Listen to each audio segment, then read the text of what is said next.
Kami mengucap syukur dan berterima kasih kepada-Mu Tuhan. Kalau kami sudah mendengar puji-pujian, aku milikmu.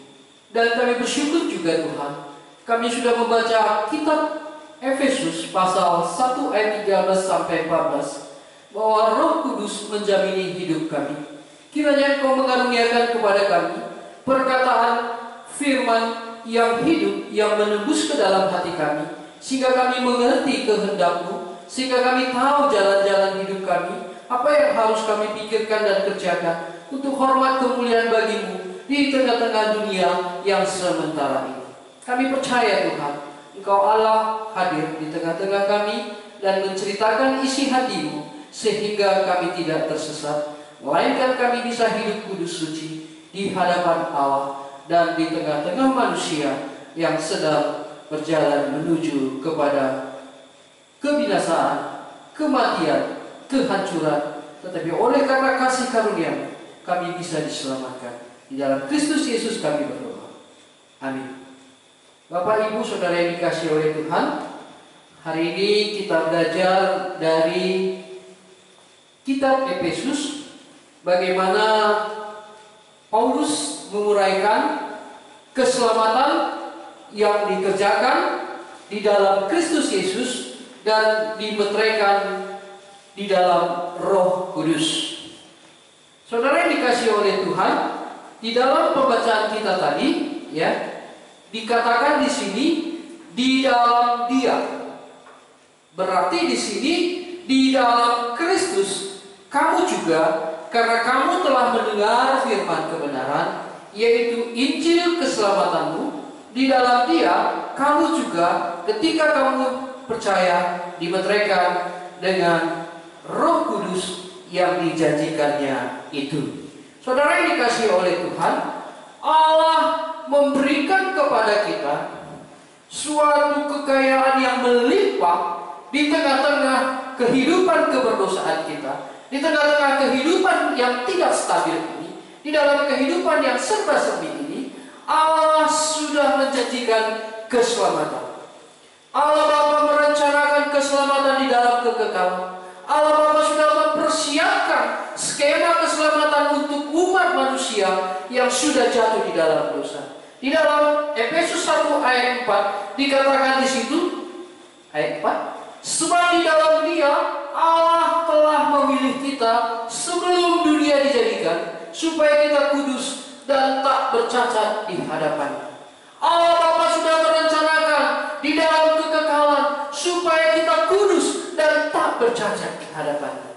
Bagaimana mungkin sebelum dunia dijadikan? Ya, mungkin saudara lupa bahwa Allah sudah menjadikan manusia yang segambar dengan Allah, yang sempurna, dan itu adalah Adam dan Hawa. Dan ini adalah ciptaan Tuhan yang mulia. Tetapi Allah tahu, karena ini ciptaan yang terdiri dari darah dan daging, ini adalah ciptaan yang dibuat dari debu, dan Allah taruhkan rohnya, Allah taruhkan nafas kehidupan. Tetapi ini tidak dapat bisa bertahan, tidak dapat bisa bertahan di Taman Eden. Allah tahu bahwa ciptaannya ini ciptaan yang terbatas. Sekalipun pemandangan kita, dia sempurna adanya, tidak ada dosa, tidak ada cacat, tetapi dia adalah ciptaan saudara. Maka Allah sudah merencanakan sebelum dunia jadi, Dia sudah memikirkan keselamatan di dalam Kristus. Ia telah memilih kita, Dia telah memilih kita di dalam Kristus. Saudara yang dikasihi oleh Tuhan, keselamatan yang sudah Allah pikirkan tidak ada di luar, tidak ada di dalam ciptaan, tidak ada di dalam yang fana ini. Tetapi Allah sudah memikirkannya, Allah sudah mempersiapkannya di dalam Kristus. Sebab di dalam Dia Allah telah memilih kita sebelum dunia dijadikan. Luar biasa. Allah sudah memilih kita sebelum dunia dijadikan. Saudara yang dikasihi oleh Tuhan, inilah rancangan Allah. Rancangan Allah supaya engkau dan saya kudus, supaya engkau hidup suci, supaya engkau tidak bercacat hadapannya. Dan ini semuanya dikerjakan oleh Kristus. Allah merencanakan kekekalan, Allah merencanakan keselamatan, Allah merencanakan supaya kita hidup kudus dan tak bercacat. Dan ini ada di dalam Kristus. Dan Kristus sebagai Allah yang berinkarnasi. Dia bukan ciptaan, tetapi dia adalah pencipta yang datang ke dalam dunia. Dia yang sempurna mengambil tubuh jasmani, mengambil darah dan daging, berinkarnasi, mengambil bagian daripada kita sebagai manusia. Sehingga Kristus datang sebagai Allah yang 100%, sebagai manusia yang 100%. Untuk mengerjakan keselamatan yang sudah direncanakan Bapa, yang sudah direncanakan Allah, supaya kita tetap menjadi milik kepunyaannya, supaya kita tetap menjadi kudus dan tak bercacat di hadapannya. Di dalam ketaatan Kristus menjalankan mandat tugas Allah. Dia tidak lagi memikirkan apa dan siapa yang menghina dia. Dia tidak lagi memikirkan keperkosaan yang bagaimana yang dihadapinya. Tetapi dia kerjakan dengan tulus, dia kerjakan dengan kesalehan, dia kerjakan dengan ketaatan, dia taat di dalam mandat tugas yang Bapa beri. Sampai ia mati di kayu salib. Saudara yang dikasihi oleh Tuhan, Bapa merencanakan kekekalan. Kristus menggenapi di kayu salib. Dan jangan lupa, ini dikerjakan juga oleh Roh Kudus. Roh Kudus bekerja bersama-sama bagaimana tubuh daripada Maria yang dijumpai kepadanya. Salah, hai engkau yang dikasihi Tuhan, engkau akan melahirkan seorang bayi. Bagaimana mungkin Roh Kudus akan tinggal di dalam engkau? Dan Roh Kudus itu yang akan hadir sebagai benih di dalam Maria.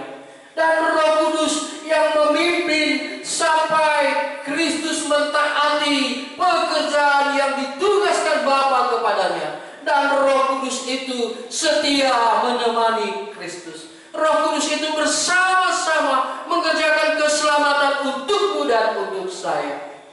Dan Roh Kudus yang menaruhkan firman Tuhan, Roh Kudus yang menyatakan perkataan Allah kepada kita, supaya kita mengerti Kristus adalah Tuhan. Saudara dikasihi oleh Tuhan, sebelum Roh Kudus dicurahkan, sebelum Roh Kudus diturunkan, manusia bahkan murid sekali mengenal Yesus dengan terbatas, mengerti Yesus dengan terbatas, belum melihat keselamatan yang kekal. Bahkan beberapa kali mereka merasa hantu. Bahkan mereka pernah berjalan ke Emmaus, mereka belum terbuka pikiran mereka. Oleh karena Kristus berkata, kalau aku naik, Roh Kudus turun. Dan Roh Kudus yang dijanjikan itu akan menyatakan kebenaran. Dan Roh Kudus itu yang menolong engkau. Saudara yang dikasihi oleh Tuhan, hari ini kita belajar bagaimana peranan Roh Kudus untuk membawa kita kepada keselamatan. Di dalam Dia kamu juga, karena kamu telah mendengar firman kebenaran, yaitu Injil keselamatanmu. Mari kita lihat di dalam Galatia 3 ayat 14.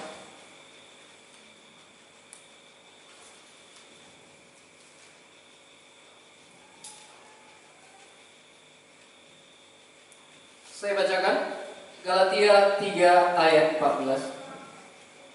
Yesus Kristus telah membuat ini supaya di dalam Dia berkat Abraham sampai kepada bangsa-bangsa lain, sehingga oleh iman kita menerima Roh yang telah dijanjikan itu.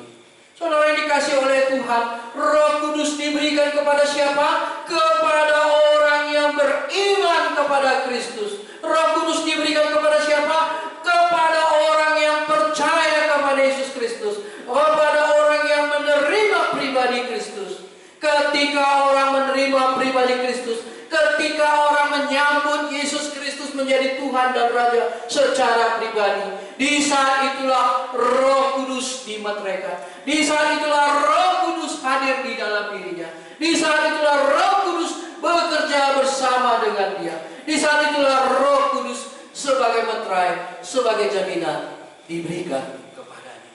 Saudara yang dikasihi oleh Tuhan, peranan Roh Kudus cukup luas. Sebelum dunia dijadikan, Allah Bapa merencanakan keselamatan di dalam pribadi Kristus. Dan setelah Kristus menjalankan mandat tugas yang diberikan Bapa di tengah-tengah dunia, di tengah-tengah sejarah, di tengah-tengah manusia, di situ peranan Roh Kudus menginsapkan manusia akan dosa, akan kebenaran, akan penghakiman. Saudara yang dikasihi oleh Tuhan, Roh Kudus bekerja dengan leluasa, menceritakan perkataan Allah kepada manusia, sehingga manusia mengenal siapa Allahnya. Roh Kudus memimpin supaya manusia sampai kepada Kristus, supaya sampai kepada keselamatan. Dan di dalam ayat 14 ini dikatakan, supaya di dalam dia berkat Abraham sampai kepada bangsa-bangsa. Tidak akan mungkin berkat Abraham sampai kepada bangsa-bangsa kalau tidak ada iman. Sehingga oleh iman kita menerima roh yang dijanjikannya itu. Roh yang dijanjikan Allah sebagai jaminan, sebagai milik kepunyaan Allah, sebagai tanda bahwa kita adalah anak-anak Allah. Saudara yang dikasihi oleh Tuhan, Roh Kudus diberikan kepada orang yang beriman. Roh Kudus bisa kita lihat di dalam Yohanes pasal yang ke-16. Mari kita lihat peranan daripada Roh Kudus. Yohanes pasal ke-16.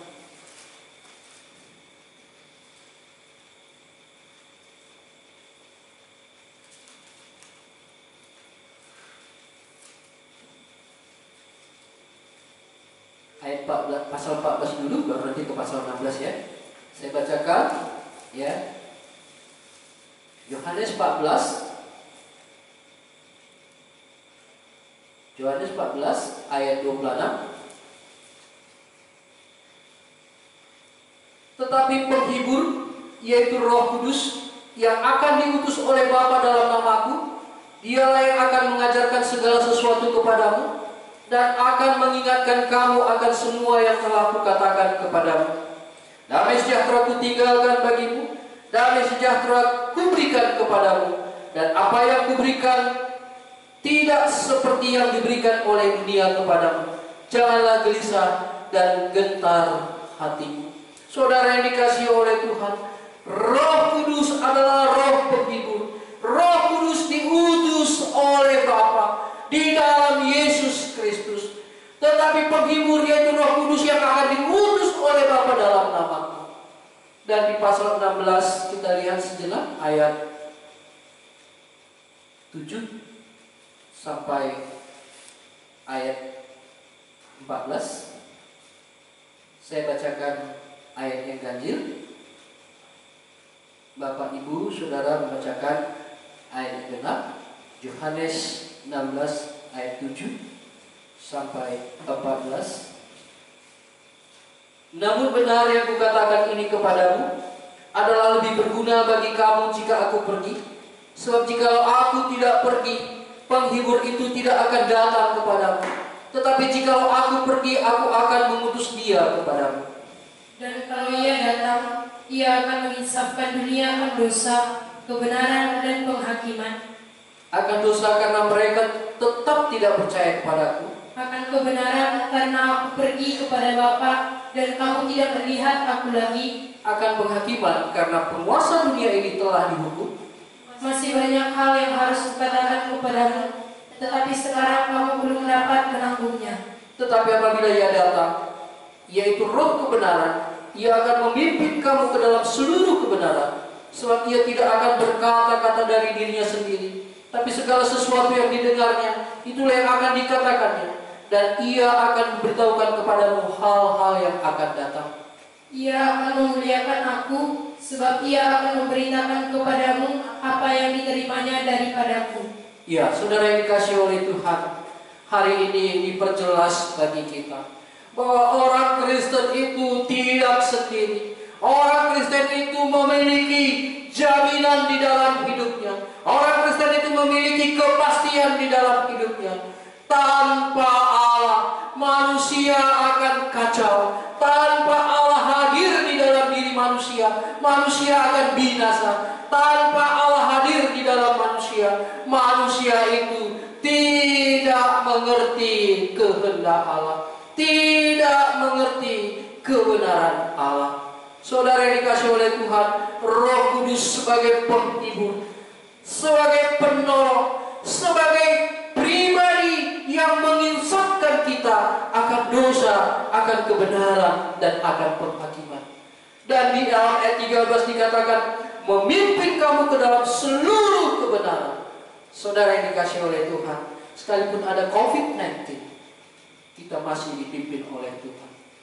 Sekalipun ada kesulitan di tengah-tengah dunia, Allah Parakletos, Allah Roh Kudus adalah Allah jaminan bagi setiap orang percaya, bagi setiap orang yang memiliki Roh Kudus, bagi setiap orang yang memiliki keselamatan. Mari kita lihat sedikit struktur supaya kita mengerti siapakah manusia dan siapakah Allah, dan bagaimana peranan manusia yang diciptakan, dan bagaimana Allah menjadikan dia milik kepunyaannya. Mari kita lihat bagian sejenak.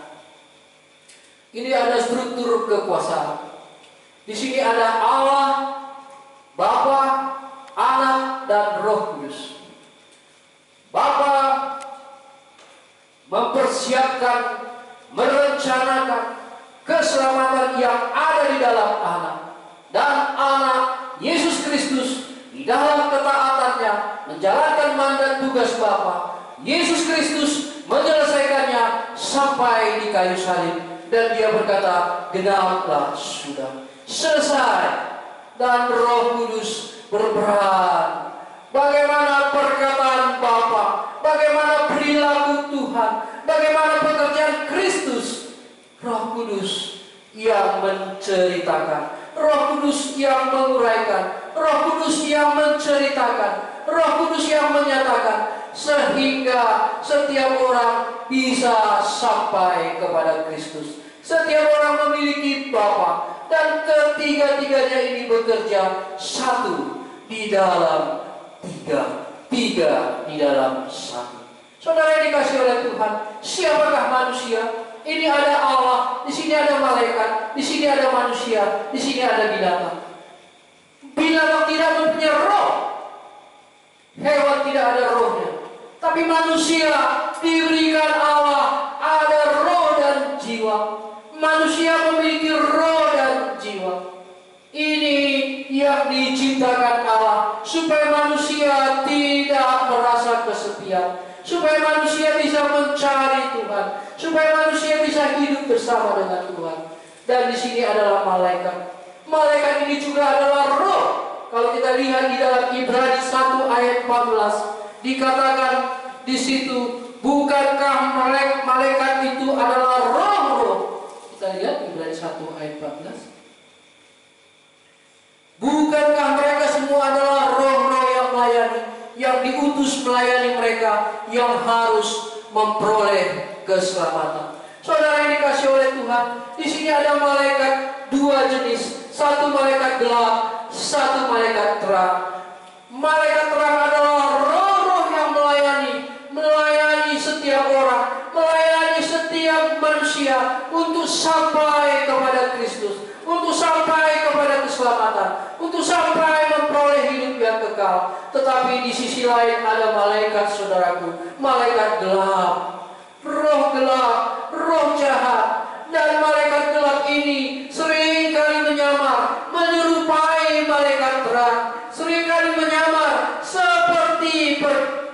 persis seperti malaikat terang, sehingga manusia seringkali ditipu, seringkali manusia kecewa, seringkali manusia berkehendak baik tapi yang jahat, seringkali manusia ingin melakukan sesuatu yang menurutnya benar tetapi ujungnya adalah maut. Ada orang yang berkata di dalam dirinya, ini adalah kebenaran, tapi ujungnya maut. Saudara yang dikasih oleh Tuhan, di dalam situasi seperti ini, manusia yang di bawah malaikat ini sering sekali lelah, capek. Karena manusia ini roh plus daging. Malaikat ini adalah roh yang sudah berpisah di dalam kekekalan. Malaikat gelap sudah berpisah dengan Allah penciptanya karena pemberontakan malaikat gelap ini. Saudara yang dikasih oleh Tuhan, disinilah peranan daripada Roh Kudus. Disinilah peranan dari Roh Kudus untuk mengisapkan manusia akan siapakah dirinya, akan siapakah dia. Roh Kudus menceritakan kebenaran Allah, dan Roh Kudus menuntun manusia untuk sampai kepada Kristus. Dan ketika manusia ini menerima Yesus Kristus sebagai Tuhan, dia disebut menjadi anak-anak Allah. Oleh pekerjaan Roh Kudus, anak-anak Allah ini bisa naik statusnya dari manusia ciptaan menjadi manusia anak-anak Allah. Mari kita lihat Yohanes 1 ayat 12.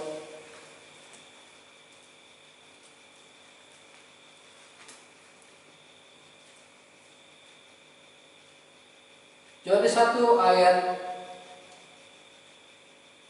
11 dan 12 saya baca.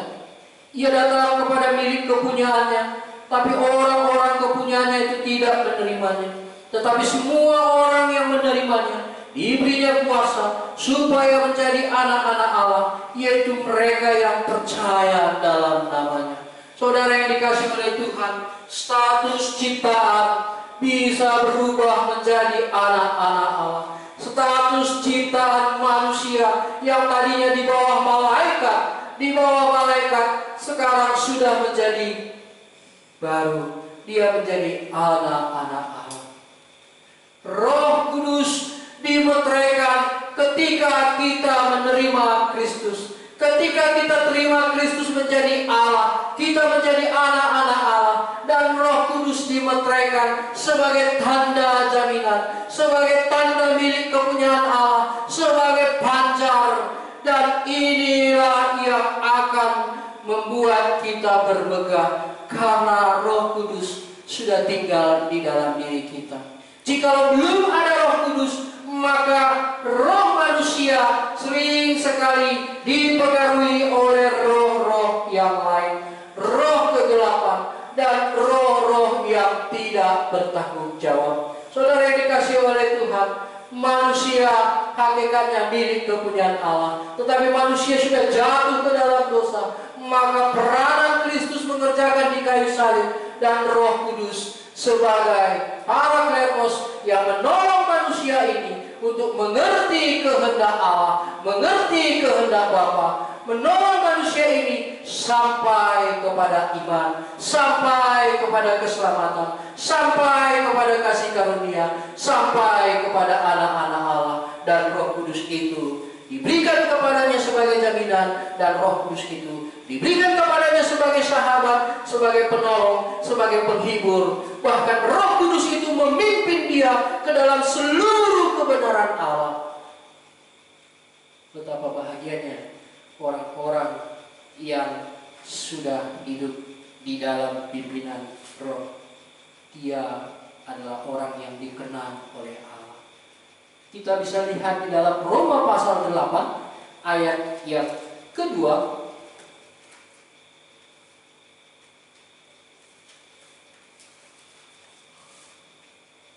Saya bacakan bagi Bapak dan Ibu. Roh yang memberi hidup telah memerdekakan kamu dalam Kristus dari hukum dosa dan hukum maut. Betapa indahnya orang yang sudah memiliki Roh Allah. Di dalam perkataan Allah hari ini kita mengerti, Roh yang memberi hidup telah memerdekakan kamu dari hakikat budak dosa, dari hakikat kematian, dari hakikat hukuman, dari hakikat kebinasaan. tanpa Roh Kudus engkau tidak akan pernah kudus. Tanpa Roh Kudus engkau tidak akan pernah suci. Tanpa Roh Kudus engkau tidak akan pernah hidup seturut, segambar, serupa, sejalan di dalam kehendak Allah. Roh suci yang menyucikan, Roh Kudus yang menguduskan, Roh Allah memimpin engkau kepada kebenaran Allah, kepada seluruh kehendak Allah. Saudara dikasih oleh Tuhan, mungkinkah seorang Musa mengerti sejarah penciptaan jauh sebelum dia, sebelum Abraham, sebelum Ishak, sebelum Yakub, terus jauh. Tetapi dia diberikan Allah lewat Ruh-Nya berhadapan dengan Allah di bukit, di gunung Sinai. Dan Allah menceritakan apa yang dikerjakan Allah, apa yang diperbuat Allah dari kitab Kejadian, Keluaran, Bilangan, Ulangan, Imamat. Ini pekerjaan Allah di dalam kekekalan. Mungkinkah saudara mengerti bagaimana seorang Paulus di lockdown, di penjara, tetapi kepadanya diberikan cerita tentang Kristus, diberikan kepadanya bagaimana keselamatan yang dikerjakan Kristus di kayu salib. Ini semua pekerjaan Roh Kudus, saudara.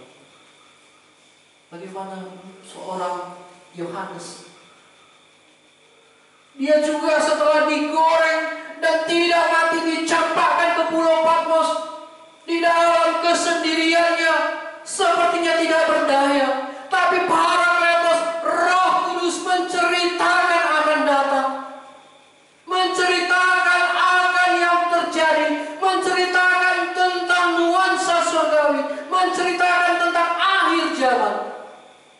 Luar biasa kalau Roh Kudus bekerja di tengah-tengah orang yang sudah di dalamnya ada kebenaran Allah. Saudara yang dikasihi oleh Tuhan, Roh Kudus juga mempunyai musuh. Mari kita lihat musuhnya siapa. Kita lihat Roma 8 ayat 5. Roma 8 ayat 4 sampai 8 saya bacakan. Supaya tuntutan hukum Taurat digenapi dalam kita yang tidak hidup menurut daging, tapi menurut Roh. Sebab mereka yang hidup menurut daging memikirkan hal-hal yang dari daging. Mereka yang hidup menurut Roh memikirkan hal-hal yang dari Roh.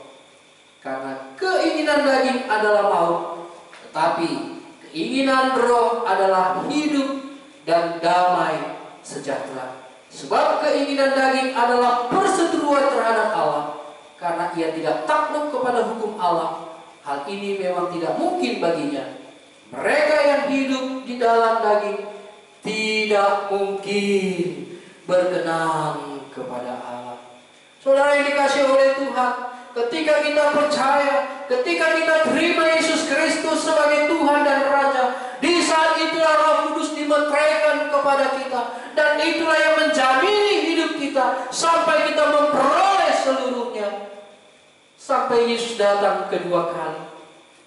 Dan di saat itu ada musuh di dalam diri setiap orang, yaitu keinginan daging.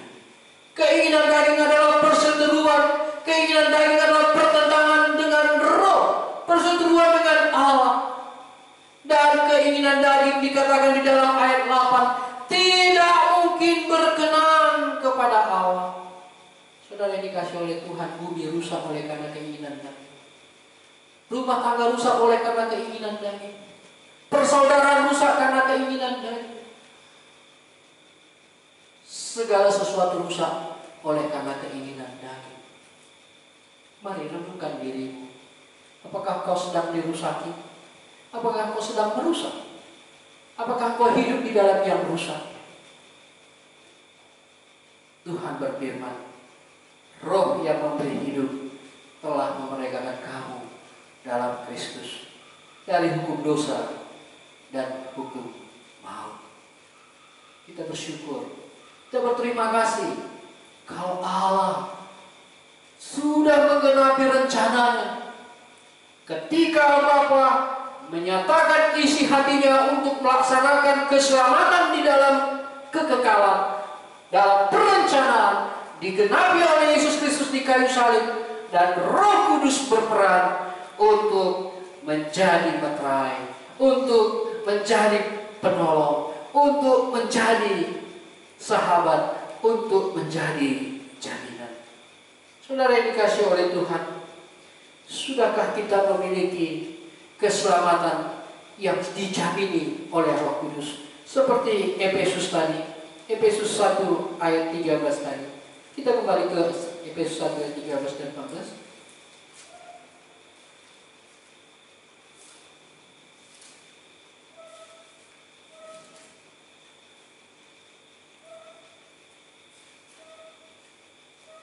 Di dalam Dia kamu juga, karena kamu telah mendengar firman kebenaran, yaitu Injil keselamatanmu. Di dalam Dia kamu juga ketika kamu percaya dimeteraikan dengan Roh Kudus yang dijanjikannya itu.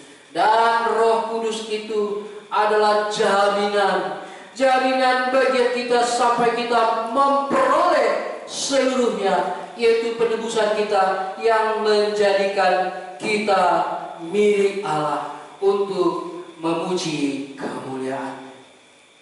Bolehkah Anda bertanya di dalam diri Anda, siapakah yang menjamini hidup saudara di tengah-tengah kehidupan yang tidak menentu ini?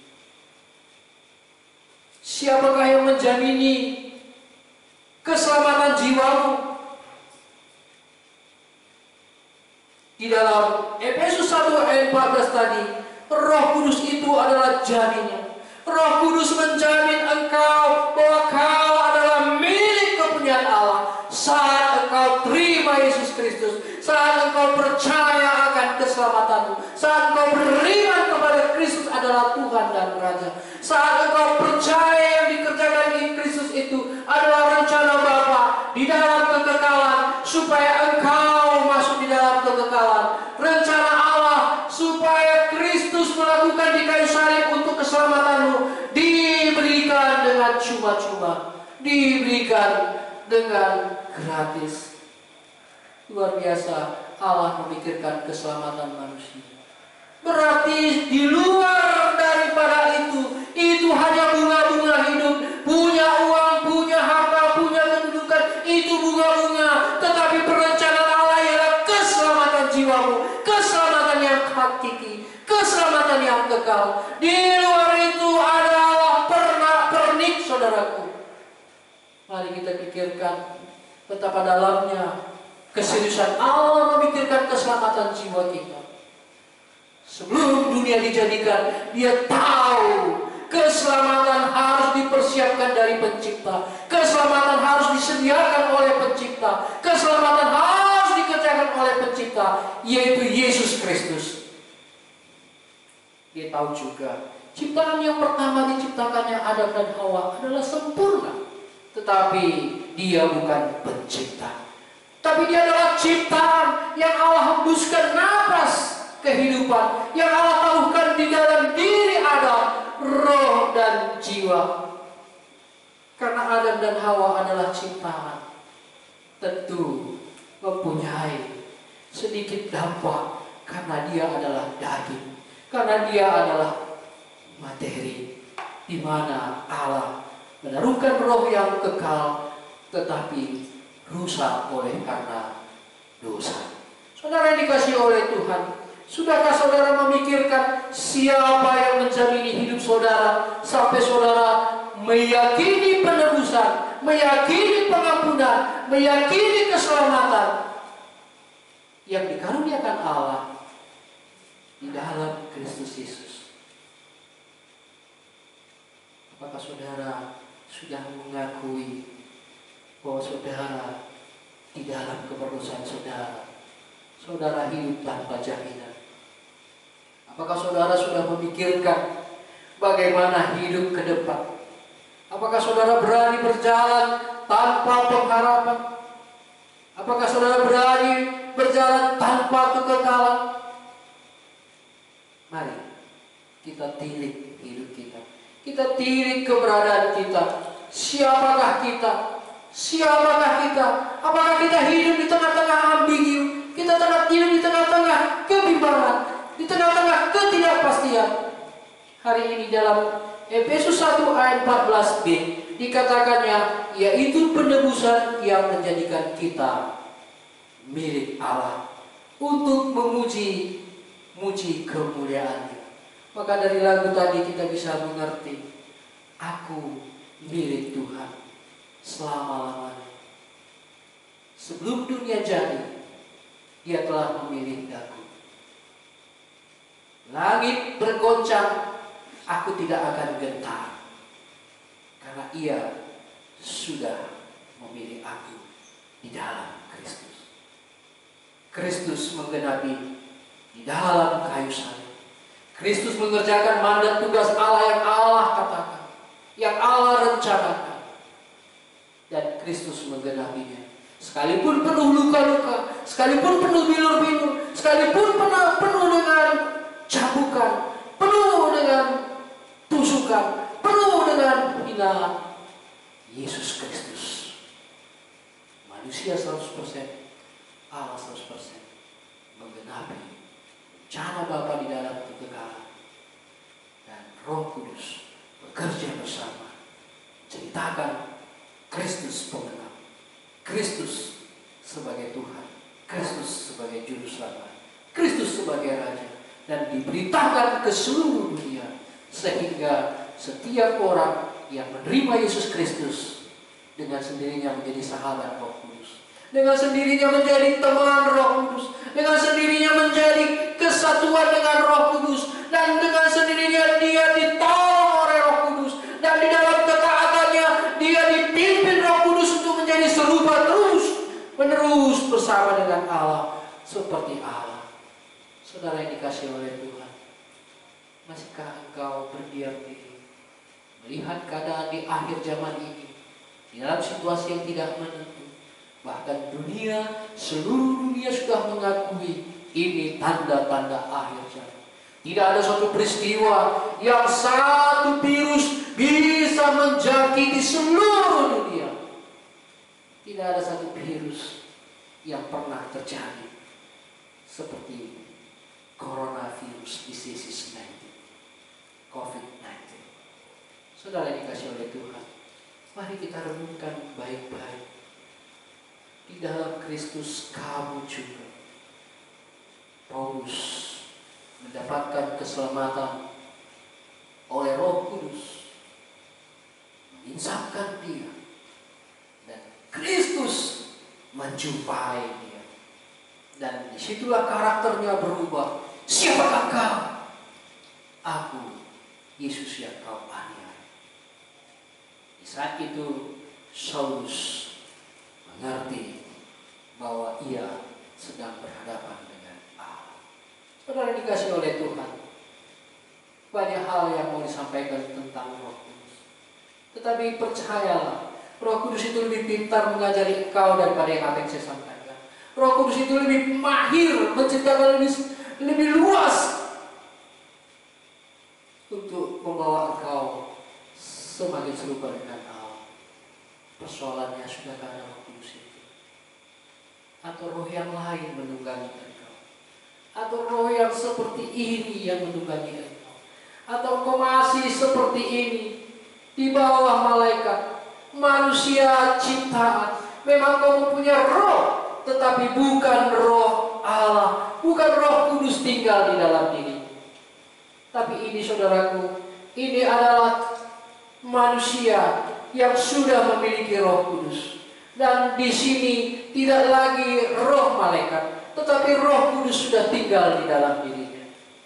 Ketika seseorang menerima Kristus, di saat itulah manusia naik kelasnya. Naik kelasnya dari ciptaan menjadi anak-anak Allah. Naik kelasnya, tadi roh malaikat yang ada di dalam dirinya, sekarang sudah roh Allah, Roh Kudus ada di dalam dirinya. Maka ketika seseorang beriman, ribu-ribu malaikat bersorak-sorai. Kenapa malaikat bersorak-sorai? Karena tadi dia sudah berlelah memimpin orang itu sampai kepada keselamatan, memimpin orang itu sampai kepada Kristus, memimpin orang itu sampai kepada kehendak Allah di dalam kekekalan. Ketika orang itu menerima Kristus, di saat itulah malaikat keluar, karena dia adalah pelayan. Tetapi yang masuk yang lebih tinggi yaitu Roh Kudus. Ketika kamu percaya dimeteraikan dengan Roh Kudus, Roh Allah tinggal di dalam manusia. Tanpa Roh Allah engkau tidak akan pernah mengenal Allah. Siapakah manusia? Ia manusia, mengerti manusia kalau dia memiliki roh manusia. Tapi siapakah Allah? Dia tidak akan pernah mengerti tanpa ada Roh Allah di dalam diri. Mari kita renungkan sejenak. Who am I? Siapa? Siapa yang menjamini hidupku? Siapa yang menjadi jaminan di dalam kehidupan yang singkat ini? Sudahkah saudara memikirkan kekekalan? Sudahkah saudara memiliki kehidupan yang kekal? Sudahkah saudara memiliki kepastian keselamatan? Atau saudara memuji-puji Tuhan tapi masih di sini? Kadang baik, kadang jahat. Kadang-kadang seperti orang suci, kadang-kadang seperti penjahat yang uluh, pikirannya jahat, hatinya kotor, prinsip mendendam, suka-suka hidup, tanpa mengerti haluan, arah, tujuan yang pasti. Saudara yang dikasih oleh Tuhan, saya ingatkan bagi kita sekalian, supaya kita tidak tertipu. Karena malaikat gelap ini adalah satu malaikat sosok yang dapat menyerupai malaikat terang, menyerupai prinsip-prinsip Allah. Supaya kita tidak tertipu, mari kita renungkan. Kristus Yesus sudah mengerjakan bagiannya di kayu salib. Dan Roh Kudus memimpin saudara di dalam pengertian pengenalan akan siapakah Anda, akan siapakah Tuhan, akan siapakah kita sesungguhnya untuk kita jalani hidup ini. Saudara yang dikasih oleh Tuhan, Yesus Kristus mengasihi saudara. Saudara tidak dibiarkan hidup sendiri. Ketika saudara terima Dia, saudara diberikan jaminan, diberikan down payment, diberikan uang muka, diberikan personal, diberikan pajak, diberikan fasilitas. Roh Kudus bukan hanya sebatas tinggal.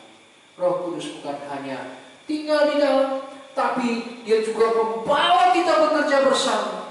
Dia juga mau kita dipakai menjadi orang yang mentaati prinsip Allah.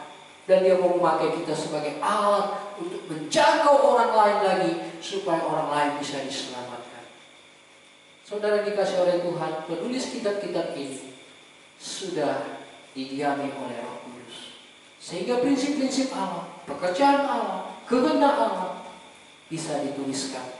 Dan saudara juga, ketika saudara percaya akan Yesus Kristus sebagai Tuhan secara pribadi, ketika Dia berfirman kepadamu, di saat itu engkau dimeteraikan dengan Roh Kudus, dan di saat itu engkau menjadi sarana alat Tuhan untuk kemuliaannya, untuk hormat, untuk segala pujian bagi Dia. Mari kita pikirkan baik-baik.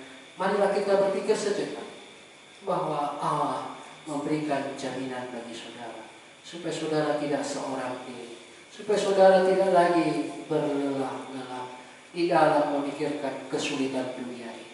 Karena Tuhan sudah menyiapkan Parakletos, penolong, suatu pribadi yang tidak sama seperti manusia. Kalau manusia bisa berubah, manusia tidak menentu, manusia bukan sahabat yang sejati. Sekalipun kita membutuhkan manusia sebagai makhluk sosial, sebagai makhluk yang bersama-sama kita ada di tengah-tengah dunia. Tetapi sahabat sejati yaitu Allah itu sendiri. Dan Ia sudah memberikan Roh Kudus. Ingat prinsip, aku menerima, Allah memberi. Tapi semua ini dikerjakan oleh Allah. Ketika aku terima Yesus Kristus secara pribadi, Allah memberi Roh Kudus. Allah memeteraikan Roh Kudus. Allah memberikan Roh-Nya, Roh yang tidak terbatas, sehingga kita bisa menjadi alat kemuliaan-Nya. Wow, sangat luar biasa. Kita diberikan mandat tugas yang tidak pernah kita pikirkan di dalam kesucian, di dalam kemuliaan, di dalam kehendak yang kekal, dan di dalam prinsip-prinsip kebenarannya. Dan dialah sebagai penolong yang sejati dan sahabat sejati. Mari kita bersama-sama berdoa. Kami bersyukur dan berterima kasih jikalau Engkau Allah bisa menguraikan kepada kami siapakah kami di hadapan Tuhan. Siapakah manusia ini sehingga kami mengerti kami adalah orang-orang yang berdosa. Kami adalah orang-orang yang terhilang. Kami adalah orang-orang yang jauh dari Allah. Tanpa Roh-Mu yang kudus, kami tidak akan mengerti siapa kami. Tanpa Roh Kudus, kami tidak akan mengerti rencana keselamatan yang Allah sudah pikirkan dari kekekalan. Kami tidak mengerti Kristus Yesus mengasihi kami sehingga mati di kayu salib. Kami tidak mengerti kebenaran firman yang disampaikan kepada kami. Oleh karenanya ya Tuhan, biarlah Roh-Mu yang kudus terus bekerja, menginsapkan kami, sehingga kami sampai kepada pertobatan, sehingga kami sampai kepada Kristus, sehingga kami dimeteraikan dengan Roh Kudus. Dan Roh Kudus itu sebagai jaminan untuk memperoleh seluruhnya.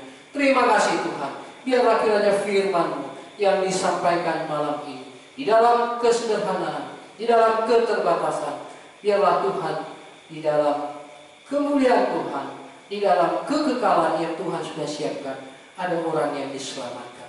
Ada orang yang memiliki Roh Kudus. Ada orang yang memiliki jaminan di dalam hidupnya.